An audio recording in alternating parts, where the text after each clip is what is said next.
कैसे हो। मैं सुधांश बघेल आप लोगों का हार्दिक स्वागत करती हूँ मेरे YouTube channel maths by Sudhansh Baghel में। आज हम कक्षा 7 में परिमाप और क्षेत्रफल के बारे में पढ़ेंगे। बच्चों, परिमाप का मतलब होता है परिमिति।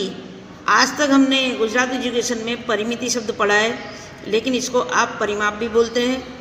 परिमाप का मतलब होता है कि ये जो कोई भी आकृति आपको दी गई हो, उन आकृतियों की जो भुजाएं होती हैं, उन सब भुजाओं का माप, उनका जोड़, यानी दी गई आकृति की भुजाओं का माप का जो योग होता है वो क्या कहलाता है, उसका परिमाप या परिमिति कहलाती है। जैसे मान लीजिए हमारे पास में ये आकृति है, इसकी भुजा हमको दे रखी है 3 सेंटीमीटर 3 सेंटीमीटर 3 सेंटीमीटर, ये है, ये वो एक वर्ग है अपना। तो इनका हम जोड़ कर देंगे तो 3 6 3 9 3 12, तो ये जो ये 12 सेंटीमीटर आया, ये इसका क्या हो गया, परिमाप हो गया। ऐसे ही ये आकृति देखिए, आकृति अस्त व्यस्त है, लेकिन इसकी भुजाएं और इसका माप दे रखा है, ये 3 ये 2, ठीक है, ये 1 ये 3, इस तरह से ये जो माप दे रखा है, इनका माप अगर हम इनका जोड़ कर दे 3 2 + 1 + 3 + 3 + 1 + 2 + 1 + 2, तो ये सब भुजाओं का माप का जो जोड़ होगा वो इसका क्या कहलाएगा, परिमाप कहलाएगा, परिमिति कहलाएगी। अब ये रहा क्षेत्रफल। क्षेत्रफल का मतलब होता है कि जो भी आकृति हो वो कितनी जगह घेरती है, वो कितनी जगह लेती है, उसको हम क्षेत्रफल बोलते हैं। जैसे ये आकृति है हमारी, तो ये आकृति ने कितनी जगह घेरी, तो आकृति द्वारा दी गई आकृति द्वारा घेरी गई जगह को उसका क्या बोलते हैं, क्षेत्रफल बोलते हैं। मान लीजिए हमारे पास में ये जो डस्टर है, ठीक है, ये डस्टर में आप देखेंगे कि ये जो इसकी किनारी है, इन किनारियों का जो जोड़ होता है वो क्या कहलाता है, परिमिति कहलाती है। लेकिन इस डस्टर को मैंने यहाँ पर रखा, तो ये डस्टर यहाँ पर कितनी जगह ले रहा है, वो इसका क्या कहलाएगा, क्षेत्रफल कहलाएगा। आइए कुछ आकृतियों द्वारा समझते हैं हम। वर्ग का परिमाप जो है, यहाँ पर जैसा मैंने अभी आपको बताया था कि 3 सेंटीमीटर 3 सेंटीमीटर, तो इनको हमने जोड़ दिया, तो ये वर्ग का परिमाप हो गया 12 सेंटीमीटर। लेकिन अब हम इसको क्या दूसरे तरीके से लिखेंगे। जब हम छोटे थे, कक्षा 4 में 5 में पढ़ते थे, तो हम इस तरह से लिखते थे, लेकिन यहाँ पर इसका एक सूत्र आप यूज़ करेंगे, वर्ग का परिमाप। वर्ग में 4 भुजाएं होती हैं, इसलिए यहाँ पर हमने क्या लिखा, 4, और ये जो होती है ये इसकी क्या होती है, लंबाई होती है। लंबाई मतलब लंबाई को L से दर्शाते हैं, और इसका मतलब होता है लेंथ, लेंथ का मतलब होता है L, इसलिए हम इसको L से दर्शाते हैं। तो 4, वर्ग में 4 भुजाएं होती हैं, इसलिए 4 गुणे L हो गया, 4 गुणे भुजा हो गया। आप ये इस तरह से भी लिख सकते हैं, 4 गुणे भुजा। वर्ग का क्षेत्रफल अगर हमको निकालना है तो लंबाई गुणे लंबाई होता है, लंबाई से लंबाई का गुणा कर देंगे तो क्षेत्रफल हो जाएगा। एग्जाम्पल के तौर पे हम देखते हैं, यहाँ पर 4 गुणे, यहाँ इसकी लंबाई दे रखी है, तो 3 से गुणा करा, 4 3 12 सेंटीमीटर, ये इसका क्या हो गया, परिमाप हो गया। क्षेत्रफल की बात करें हम तो 3 को 3 से गुणा करेंगे, 3 सेंटीमीटर, L भाई 3 सेंटीमीटर इसका, तो 3 गुणे 3 यानी कि 9 सेंटीमीटर, 9 सेंटीमीटर वर्ग। अब आप ये बोलेंगे कि यहाँ पर वर्ग, हमने आकृति है तो हमने वर्ग लगाया, नहीं, ऐसा नहीं है।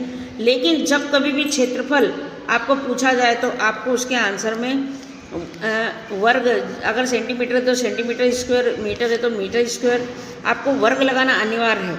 परीक्षा में जब भी आपको सवाल पूछा जाता है तो आपको इसी आधार पर तय करना पड़ता है कि आपको परिमाप निकालना है या क्षेत्रफल निकालना है। तो आपको जब भी प्रश्न में प्रति सेमी या मीटर इस ढंग से पूछा जाए तो परिमाप होता है, परिमाप ज्ञात करना होता है, परिमिति ज्ञात करनी होती है। लेकिन अगर उसमें ऐसा दिया है कि प्रति मीटर स्क्वायर और प्रति सेमी स्क्वायर, इस ढंग से उसकी कीमत नहीं ज्ञात करिए, तो जब भी स्क्वायर शब्द की बात आती है, पूछा जाता है, तो आपको क्षेत्रफल ही ज्ञात करने का होता है। आगे हम देखते हैं, आयत की बात कर रहे हैं। यहाँ पर हमारे पास ये आयत की आकृति है, इसकी लंबाई 4 सेंटीमीटर है, चौड़ाई 2 सेंटीमीटर है। चौड़ाई को हम वृत्त बोलते हैं, इसलिए उसको B से दर्शाया जाता है। लंबाई को हम लेंथ बोलते हैं, इसलिए उसको L से दर्शाया जाता है। यहाँ पर इसकी लंबाई 4 सेमी है, चौड़ाई 2 सेमी है। आयत का परिमाप अगर आपको ज्ञात करना है तो उसका सूत्र होता है आपका 2L + B। 2 यहाँ पर हम एग्जाम्पल के तौर पे निकाल रहे हैं, तो लंबाई 4 + 2 8 हो गया, 2 8 16 सेंटीमीटर हो गया इसका उत्तर। क्षेत्रफल अगर ज्ञात करना है तो लंबाई गुणे चौड़ाई होता है, इसका लंबाई 4 है, गुणे हमने निकाल दिया, ये 8 सेमी स्क्वायर हो गया।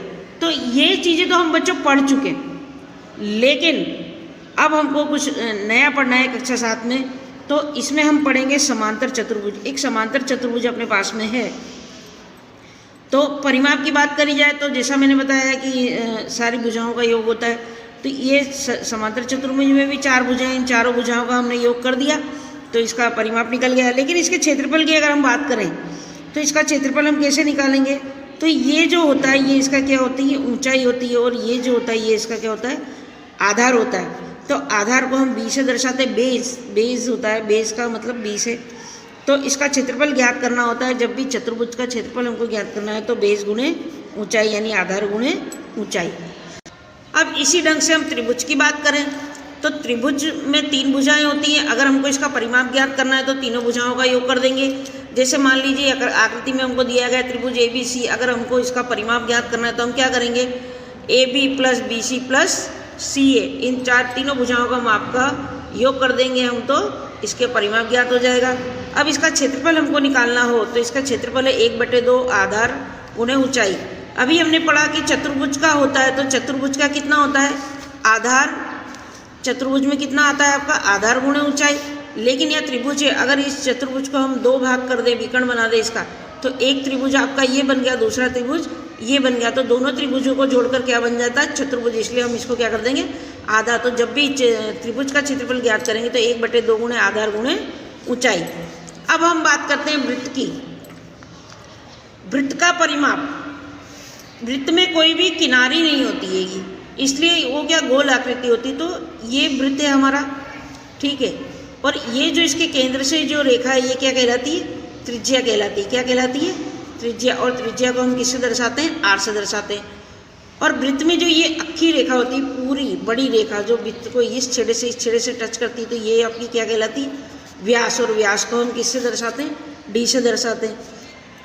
तो वृत्त में कोई किनारी नहीं होती, इसलिए हम उसको उसकी जो परिधि है, ये जो चारों जो वृत्त बन रहा है, तो इसका जो माप है ये इसका क्या कहलाता है? परिधि कहलाता है। तो इस परिधि को ज्ञात करने का सूत्र क्या है आपका? 2πr। पाई को हम 22/7 या 3.14 के द्वारा दर्शाते हैं। ये इसकी कीमत है, ये आपको परमानेंट लिखनी पड़ेगी।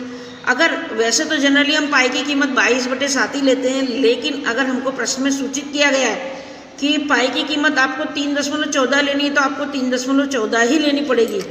हम 2πr को πd भी लिख सकते हैं। प्रश्न के ऊपर आधार होता है। अगर प्रश्न में त्रिज्या दी है आप ये सूत्र लगाइए, प्रश्न में अगर आपको व्यास दिया गया है तो आप ये सूत्र लगा सकते हैं। एक एग्जाम्पल देखते हैं हम। यहाँ पर r हमारा दिया है 7 सेंटीमीटर, हमको इसकी परिधि निकालनी है तो हमने सूत्र लगाया 2πr, 7 से 7 कट गया, 2 गुणे 22, इसकी परिधि कितनी आ गई? 22 सेंटीमीटर। अब इसका क्षेत्रफल, वृत्त के क्षेत्रफल की बात करें हम तो वृत्त के क्षेत्रफल का सूत्र है πr²। r² का मतलब है r गुणे r, ऐसा नहीं 2 πr गुणे 2, ऐसा नहीं। π² का मतलब होता है पाई गुणे r। मतलब जब हम इसके सूत्र को खोलेंगे तो हम ऐसे खोलेंगे पाई गुणे r गुणे r। अब हम बात करते हैं अर्धवृत्त की। वृत्त का तो हमको पता है कि चलो भाई ऐसा है। अर्धवृत्त की बात करते हैं। अर्धवृत्त का मतलब होता है जैसे हमारा ये वृत्त है, इस वृत्त को हम दोनों हिस्से में बांट दें तो अर्धवृत्त में इतना आया, यानी चंदा आकार में हमारा बनेगा अर्धवृत्त। इस तरह से आधा हाफ चंदा, चंद्रमा, ठीक है। तो इसमें ये जो है ये क्या है? पूरा व्यास है, और इसकी जो परिधि है ये कैसी है? आधी है। तो अर्ध परिधि प्लस व्यास मिलाकर आपका क्या बनता है? अर्धवृत्त बनता है। इसका हम परिमाप निकालेंगे तो πr/d हो जाएगा।